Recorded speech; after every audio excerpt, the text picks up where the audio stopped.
على محمد وعلى آل محمد كما صليت على إبراهيم وعلى آل إبراهيم إنك حميد مجيد اللهم بارك على محمد وعلى آل محمد كما باركت على إبراهيم وعلى آل إبراهيم إنك حميد مجيد.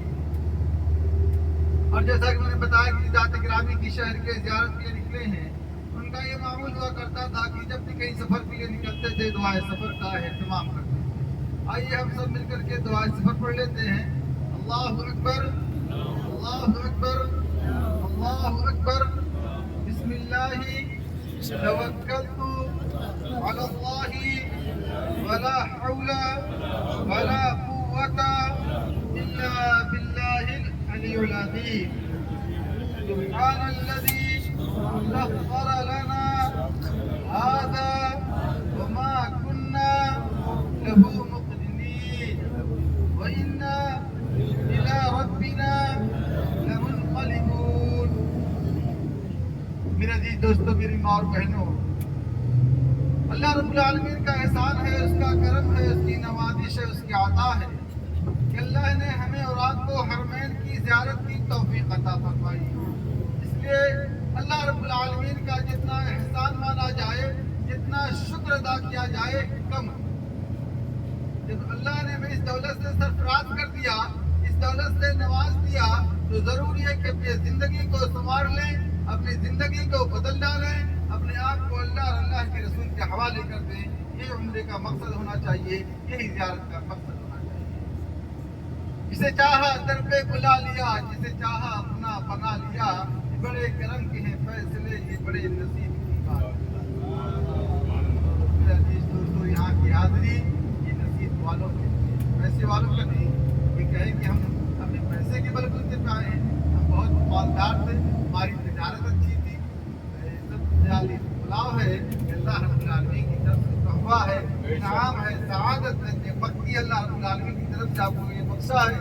اس کی قدر کیجیے اور جہاں جہاں بھی جائیں، جب بھی موقع ملے درود پاک کی دھولیوں کو پڑھتے رہیں، شرع محبوب مقدس کا احترام کرتے رہیں. ہمارا سفر انشاءاللہ یہاں سے سب سے پہلے مسجد قباء کا ہوگا، جو اسلام کی پہلی مسجد ہے، دنیا کی تیسری مسجد.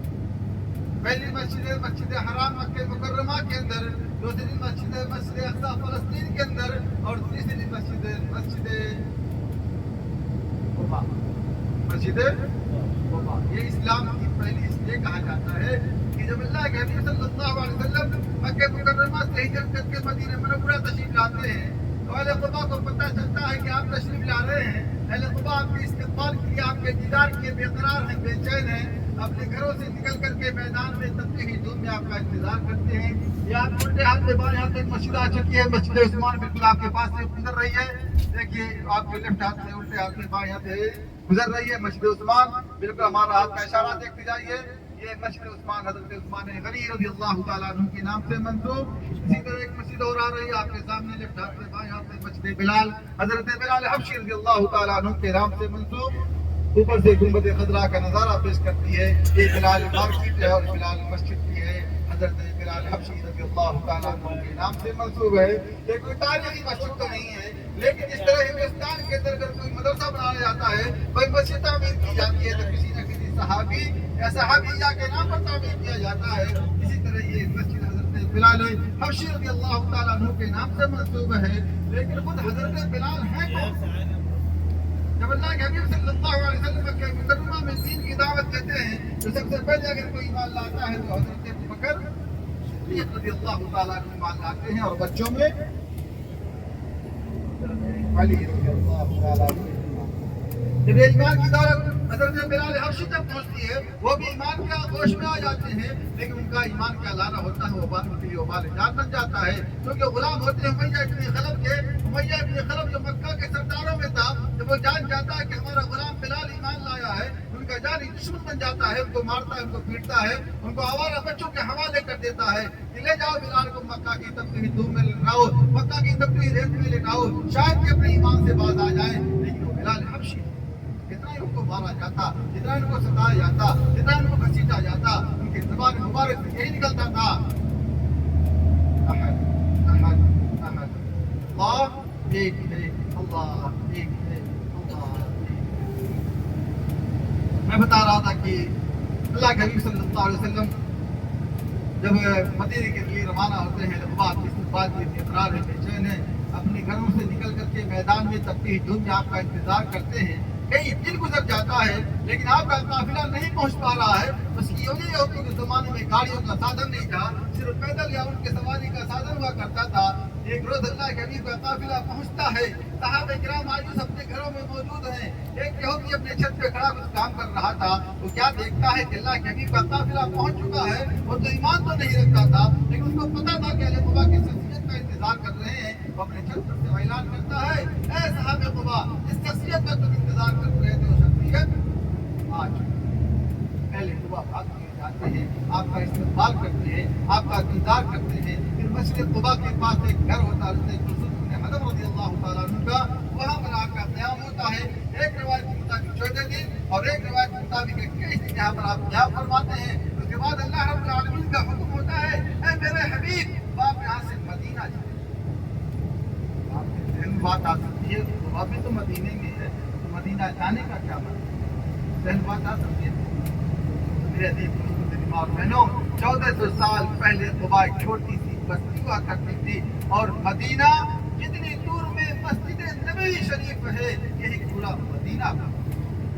और एक बात से अंदाजा लगाइए कि आपने मस्जिद गमामा देखा होगा, 310 नंबर गेट से मुत्तसिल बाउंड्री से मस्जिद गमामा अल्लाह के हबीब के ज़माने में ईदगाह हुआ करती थी। और हिंदुस्तान के अंदर ईदगाह कहाँ बनाई जाती है? आमतौर पर गाँव या शहर से थोड़ी दूर बाहर बनाई जाती है। तो अंदाजा लगा लें कि मदीना कहाँ रहा होगा जब मस्जिद गमामा आज मुत्तसिल बाउंड्री। और गमामा इसलिए उसका नाम पड़ा, एक मतलब मदीना मुनव्वरा में बारिश से किल्लत पड़ गई, खेतियाँ सूखने लगी, जानवर मरने लगे। तो अल्लाह के हबीब से सहाबा फरमाते हैं कि अल्लाह के हबीब, हमारी खेतियाँ सूख रही हैं, बारिश के लिए दुआ फरमा दीजिए। तो अल्लाह के हबीब यहाँ पर तशरीफ लाते हैं और नमाज इस्तिस्का अदा कर रहे थे। अब ये खुतबा दे रहे थे, किसी दौरान बादल ने आपके ऊपर साया कर लिया, इसलिए इसका नाम मस्जिद गमामा है। गमामा के माने बादल। एक मतलब आपने उल्टे हाथ से बाएं हाथ से देख लीजिएगा, ये मैदान, ये वादी खाक शिफा का मैदान है। यहाँ पर अल्लाह के नबी सल्लल्लाहु अलैहि वसल्लम ने सहाबा किराम को इस्तेमाल मिट्टी को इस्तेमाल करने की इजाजत दी थी। जब सहाबा किराम बदर से लौटे थे, उनके तीर तलवारों के जख्म आए थे, ठीक नहीं हो रहे थे। तो सहाबा ने कहा, अल्लाह के अभी हमारे जख्म ठीक नहीं हो रहे हैं। तो जमाने में अल्लाह के हबीबी सबसे बड़े डॉक्टर, सबसे बड़े हकीम हुआ करते थे।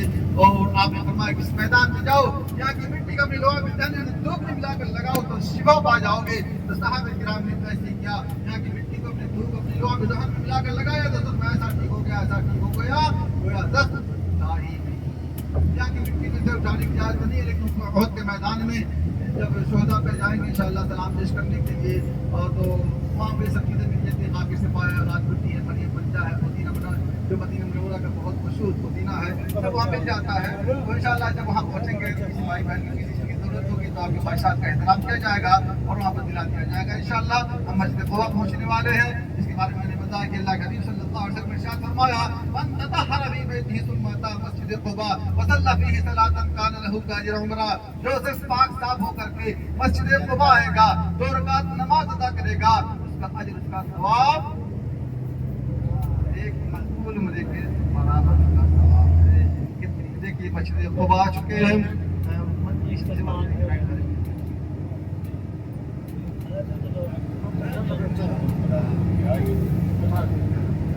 तो ये मस्जिद कुबा हम पहुंच चुके हैं इंशाअल्लाह। अभी 5-6 मिनट में हम पार्किंग में पहुंचेंगे। बहुत ही देखिए कितनी फजीलत वाली, कितनी बरकत वाली, कितनी आज़मत वाली ये जगह है कि न आपको नियत करना है, ना आपको इहराम बांधना है, ना आपको तवाफ करना है, ना आपको सही करना है।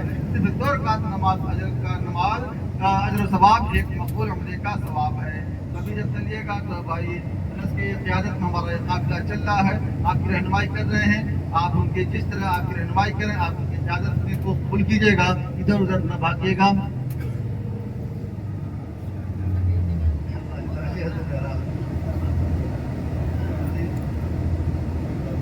देखिए बहुत करीब इंशाल्लाह हमारी बस रुकेगी, यहाँ से 2 या 3 मिनट का रास्ता होगा। 8 नंबर गेट से पार्किंग जाएंगे और नीचे से मददराज जाएंगे।